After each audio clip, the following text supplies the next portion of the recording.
गरीबों के साथ, किसानों के साथ, मजदूरों के साथ, नौजवानों के साथ हम लोग खड़ा रहे। लेकिन आज जो बिहार के बदले हुए हालात हैं, इसमें हम देख रहे हैं कि सरकार बिहार की जनता के वाजिब सवालों से बेखबर होती जा रही है। ये 63 इस इलाके में भारी मात्रा में किसान हैं। लगभग 90% से ज्यादा लोग खेती का काम करते हैं। लेकिन यहां के किसानों की स्थिति क्या है? सिर्फ 63 के नहीं, बल्कि इस पूरे क्षेत्र के किसानों की स्थिति जो है वो बहुत खराब है। खेती लाभकारी नहीं है। खेती से लोगों को लाभ की उम्मीदें खत्म होती जा रही हैं।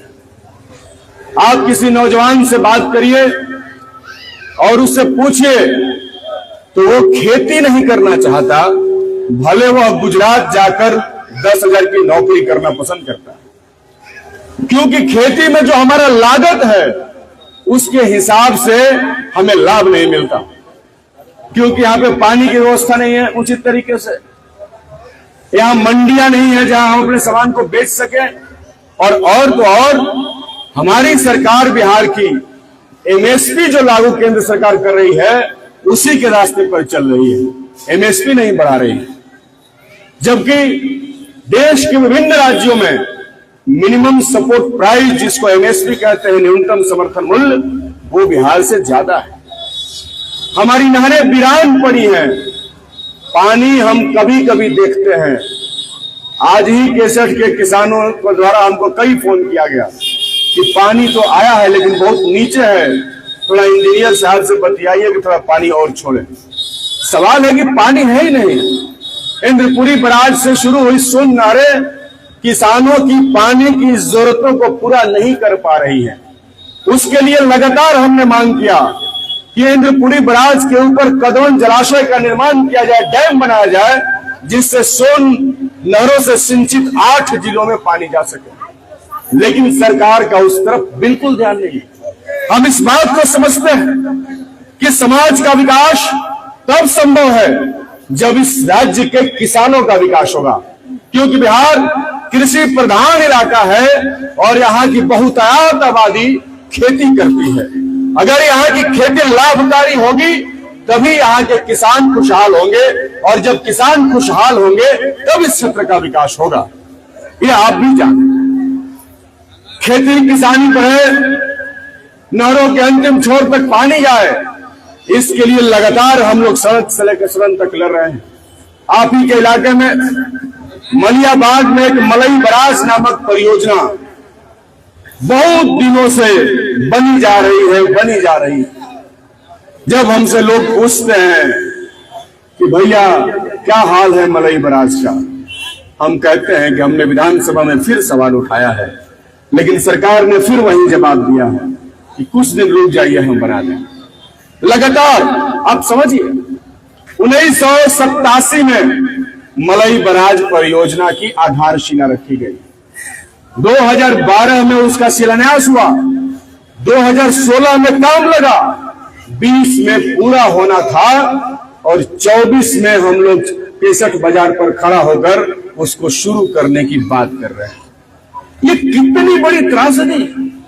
इस देश में दुनिया भर की कॉर्पोरेट परियोजनाएं समय से पहले शुरू हो जा रही हैं, लेकिन जिस परियोजना से किसानों के खेतों तक पानी जाना है उसको शुरू होने में 30 साल से ज्यादा लग चुका है, और अभी भी उस पर संकट के बादल छाए हुए।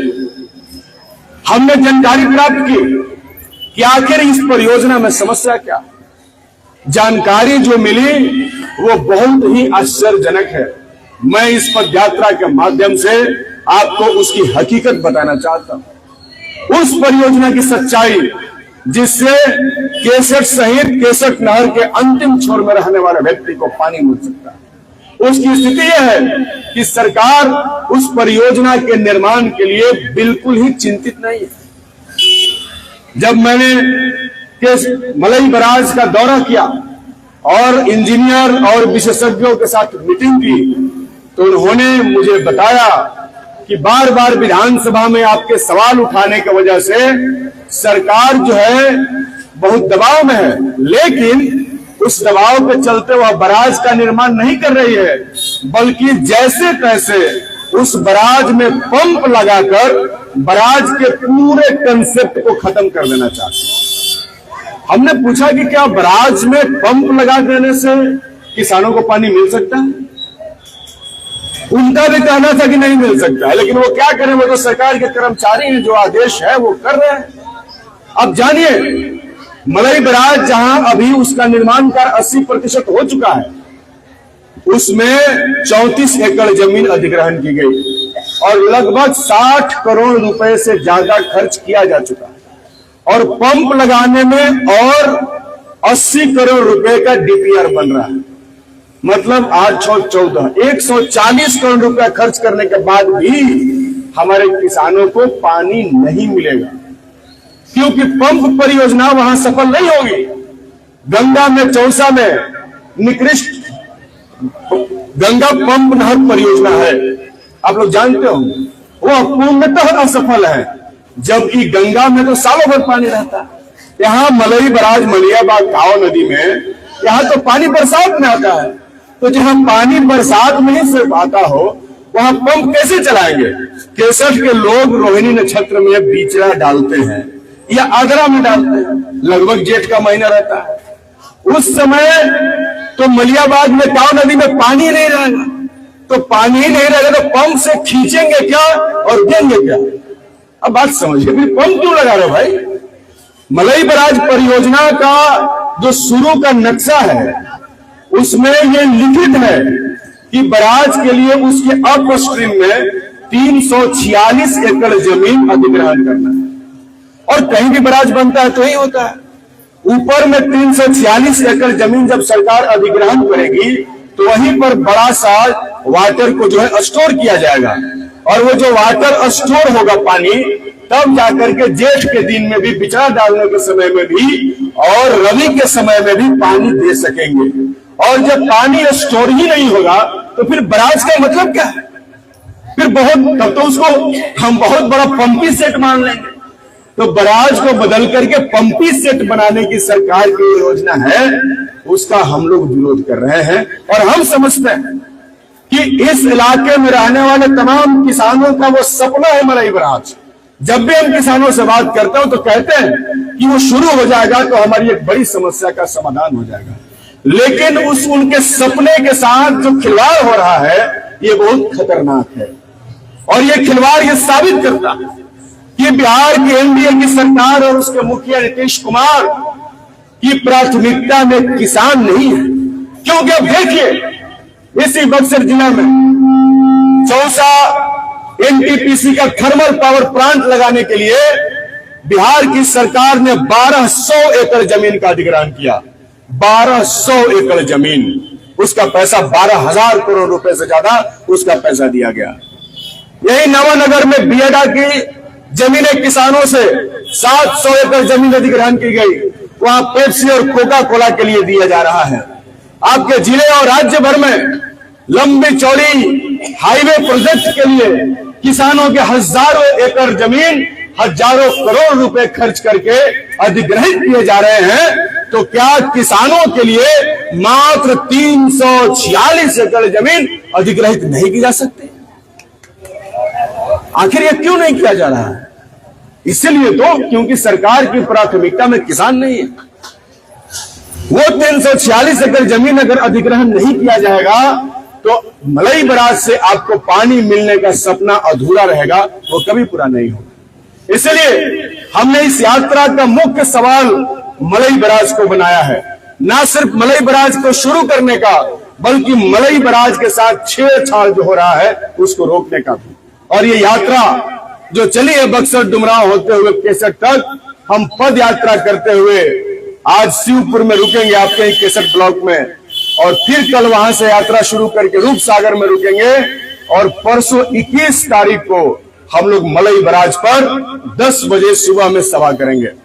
मैं आपसे कहने के लिए आया, ये लड़ाई आपकी है, ये लड़ाई मेरी है, मेरे किसान भाइयों की लड़ाई है। उनके खेतों में पानी पहुंचाने की लड़ाई है। मैं आपसे आग्रह करना चाहता हूं कि सरकार बहरी और गूंगी हो चुकी है। ये जनता के सवालों के साथ सदन में विधायकों के सवालों को भी दरकिनार कर रही है। इसके खिलाफ निर्णायक लड़ाई की जरूरत है। मैं आपसे कहना चाहता हूं कि वो बराज आपका है। आप अपने खेतों में पानी को बचाने के लिए, उस बराज को बचाने के लिए 21 तारीख को 10 बजे मलई बराज पर आप जरूर चलें। हम वहां जाएंगे। कार्यपालक अभियंता को कहा गया है कि आपको हम लोग मांग पत्र देंगे, आप सरकार को दीजिएगा कि हमें पंप मंजूर नहीं है, क्योंकि पंप देश में कहीं भी सफल नहीं है, उसके अंदर पानी देने की क्षमता नहीं है। हमें बराज चाहिए, पूरा का पूरा बराज, जिसमें ना सिर्फ बक्सर जिला का 2/3 हिस्सा बल्कि रोहतास के 1 दर्जन गांव सहित आरा जिला के भी 1-2 दर्जन गांव सिंचित होंगे। इतने बड़े हजारों किसानों की आबादी को सिंचित करने वाली योजना को बर्बाद करने का काम बिहार की सरकार कर रही है। दोस्तों, इसके खिलाफ लड़ना होगा। हमारे पूर्व के वक्ता साथियों ने आपको बिहार के अन्य सवालों की ओर आपका ध्यान आकृष्ट किया है। स्मार्ट मीटर जैसा खतरनाक मीटर, आप सोचिए, जबरदस्ती ठोका जा रहा है। अभी एक मेरे शिक्षक मित्र ने व्हाट्सएप पर, मैं ही बैठा हुआ था, भेजा, किशनगंज का में अभी आया है, आपके जिला में भी आएगा। सभी जिला में सरकार का आदेश है। वहां आदेश है कि सभी मास्टर साहब लोग, सभी जितने सरकारी काम, आंगनबाड़ी, ये सबको आदेश दिया गया है कि जितने लोग सरकारी काम करते हैं सबके घर में जबरदस्ती स्मार्ट मीटर लगेगा। ये कौन सी सरकार है भाई, जो जनता की बात नहीं सुनती? अरे हम नहीं स्मार्ट होना चाहते भाई, क्यों जबरदस्ती हमको स्मार्ट कर रहे हो? हम नहीं होना चाहते हैं, हमें छोड़ दो। हमें इस लोकतंत्र में चयन करने का अधिकार खत्म हो गया। लोकतंत्र में सबसे अधिकार चयन करने का अधिकार है। इस सरकार का चयन हम खुद करते हैं। क्या बिहार की जनता के पास मीटर को चयन करने का अधिकार नहीं है? हमने तो डीएम से कहा कि आप जनता को संतुष्ट कर दीजिए कि आपका स्मार्ट मीटर बहुत बढ़िया, बहुत सुंदर, जनता लगा लेगी। लेकिन भाई साहब, जिन्होंने भी साल भर पहले लगाया, जिन्होंने भी 2 साल पहले लगाया है, सब रो रहे हैं।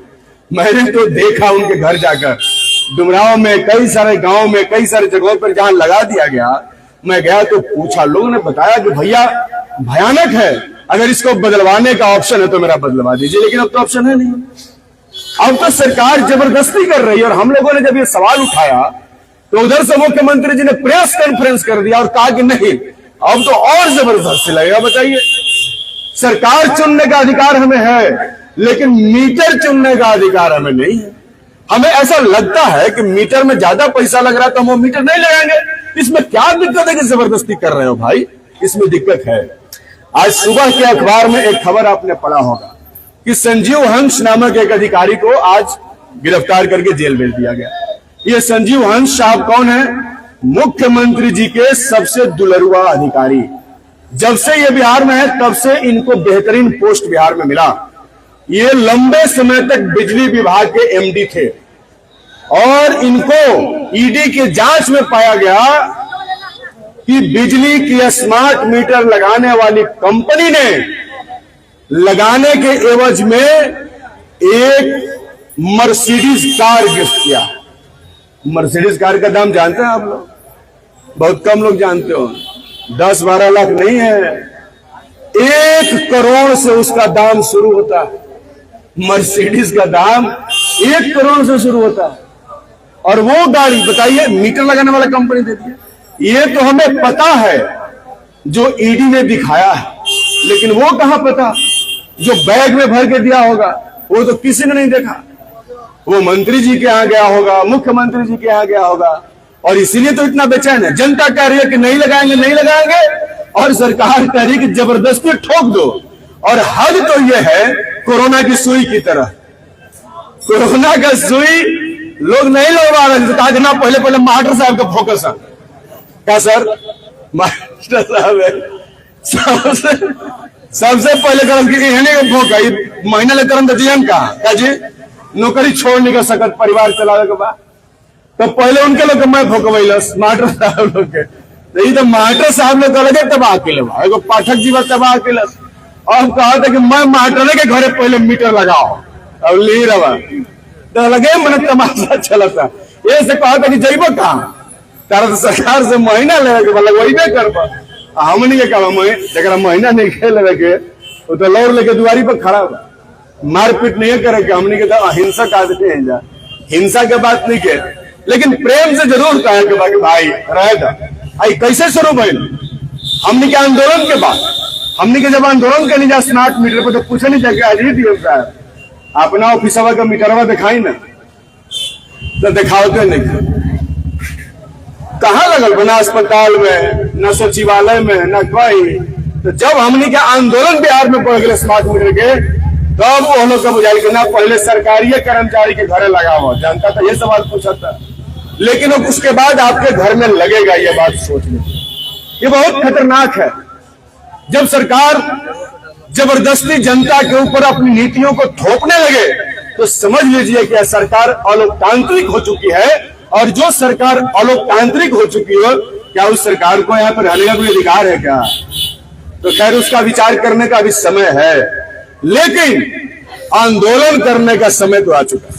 सरकार को चुनने और नहीं चुनने के समय में अभी 1 साल का अंतर है, लेकिन 1 साल में तो सबके घर में मीटर ठोक देगा, 1 साल में तो पूरा बराज को, मलाई बराज को बर्बाद कर देगा। इसीलिए ये लड़ाई बहुत जरूरी है। इस लड़ाई को लड़ने के लिए आपके बीच में हम आए हैं, और इस बात को कहने के लिए आए कि हम आपके जिंदगी को बचाने के लिए, आपके खेतों में पानी को बचाने के लिए आपके साथ लड़ने के लिए तैयार हैं। और आपको भी इसके लिए गांव गांव से उठ खड़ा होना होगा और इस लड़ाई को आगे बढ़ाना होगा, ये आपको भी लड़ना होगा। इसलिए हम आपसे आग्रह करेंगे, गरीबों के 5 डिसमिल जमीन सहित उनका पक्का मकान, उनकी जिंदगी, बिहार को विशेष राज्य का दर्जा। अब बताइए, विशेष राज्य का दर्जा जब नीतीश जी भाजपा से हटते हैं तो मांगना शुरू कर देते हैं, और जब सट जाते हैं तो चुप हो जाते हैं।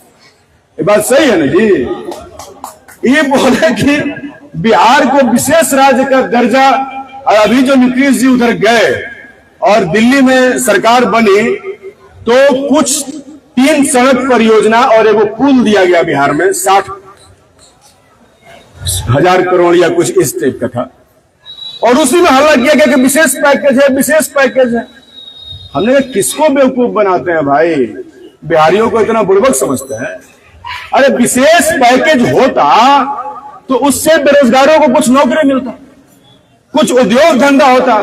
सड़क परियोजनाएं तो केंद्र ही का ही परियोजना होता है, सड़क बना देना विशेष पैकेज कैसे हो गया? ये फर्जीवाड़ा किया मीडिया के माध्यम से भाजपा वालों ने कि हो गया स्पेशल पैकेज, और नीतीश जी और उनके मंत्रियों ने भी खूब ताली बजा दिया, हो गया विशेष पैकेज। कहां विशेष पैकेज? हम लोग जब महागठबंधन की सरकार में थे, हम लोगों ने दबाव डाल करके जातिगत आर्थिक सर्वेक्षण करवाया, और सर्वेक्षण में यह रिपोर्ट आया कि बिहार के 34% आबादी, मतलब 95 लाख परिवार 6,000 रुपए की भी से भी कम की मासिक आमदनी पर जिंदा है। ये महागरीबी है बिहार में, महागरीबी। तब हम लोगों ने हल्ला किया बिहार विधानसभा में, आप तो जानते हैं हमने सरकार का समर्थन भी किया था, तब भी आंदोलन हम नीतीश कुमार के खिलाफ कर रहे हैं। हमने कहा कि इन महागरीबों का क्या होगा, इसके लिए स्पेशल पैकेज का घोषणा किया जाए। हम लोग के दबाव में 6,000 से नीचे कमाने वाले सभी गरीबों के लिए 2 लाख रुपए का अनुदान तय हुआ था। आप जानिए कि सरकार रोना रो रही है कि पैसे नहीं है कि गरीबों को 2 लाख रुपया दें, और डबल इंजन का सरकार चल रहा है। भाई अगर स्पेशल पैकेज मिला होता तो बिहार के 95 लाख परिवारों को एक मुश्त 2 लाख रुपए दे दिए होते, तो उसमें से 40,000 लोगों को 50-50 हजार रुपया मिला। आप सोचिए 95 लाख लोगों को देना है और 1 साल में 40,000 मिला है। अगर प्रति वर्ष 40,000 लोगों को भी दिया जाए तो कितने साल लगेंगे? इसका मैथमेटिक्स आप मिला लीजिए। मेरा मैथ थोड़ा कमजोर है, मैं तो आर्ट्स में, इतिहास में पीएचडी हूं, आप लोग अपना जोड़ घटाव कर लीजिएगा, लेकिन मुझे लगता है कि बहुत साल लग जाएगा। तब साल लग रहा है कि हम लोग भी नहीं रहे। नीतीश जी का तो मैंने नहीं उम्मीद है। तो ये स्थिति है बिहार का। इसीलिए बिहार की जनता के साथ जिस तरीके से सरकार व्यवहार कर रही है वो बिल्कुल लोकतांत्रिक व्यवहार नहीं है, यह अलोकतांत्रिक व्यवहार है। इसके खिलाफ हमने पैदल यात्रा शुरू किया है और अभी तक हम लोग 70 किलोमीटर चल चुके हैं। हमको उम्मीद है कि और 30 किलोमीटर तो चल ही देंगे। किलोमीटर का सैकड़ा हम लोग लगाएंगे और ये 100 किलोमीटर की हमारी पद यात्रा, हमें यकीन है कि ये जाया नहीं होगी। आप सब जरूर हमारा समर्थन करेंगे, सहयोग करेंगे, क्योंकि हम जो लड़ाई लड़ रहे हैं ये जनता के वास्तविक सवाल, उनके मुद्दों की लड़ाई है। इसलिए आप आइए, इस यात्रा का साथी बनिए, सहयोगी बनिए। 21 तारीख को आप जरूर मलियाबाग आइए, अपने अपने व्यवस्था से आप लोग आइए, अपने अपने व्यवस्था से। 21 तारीख को मलई बराज पर 10 बजे जो भी सुन रहे हैं आप जरूर आइए। 27 तारीख को भाकपा माले द्वारा पटना में बदलो बिहार न्याय सम्मेलन का आयोजन होगा, उसमें भी आपको आमंत्रण रहेगा। इन्हीं बातों के साथ आप लोग तो हमेशा ही प्यार सम्मान देते रहे हैं, आप लोगों ने प्यार और सम्मान दिया। 61 ऐसे भी मॉस्को और लेनिनग्राड और पता नहीं क्या क्या कहा जाता रहा है, तो आपके सीने में जो आग है, उसका जो ताप है, वो जरूर हम लोग महसूस करते हैं। और हमें यकीन है कि 61 लड़ाई की सबसे मजबूत उर्वर जमीन है, और यदि 61 के किसान खड़ा हो जाएंगे तो हम गारंटी करते हैं कि हम मलई बराज इस सरकार से पुराने कंसेप्ट में बनवा के रहेंगे। इन्हीं बातों के साथ कॉमरेड राजेंद्र यादव, जिनका स्मारक है, इनको लाल सलाम करते हैं, अपनी बात को समाप्त करते हैं। इनकलाब जिंदाबाद, न्याय।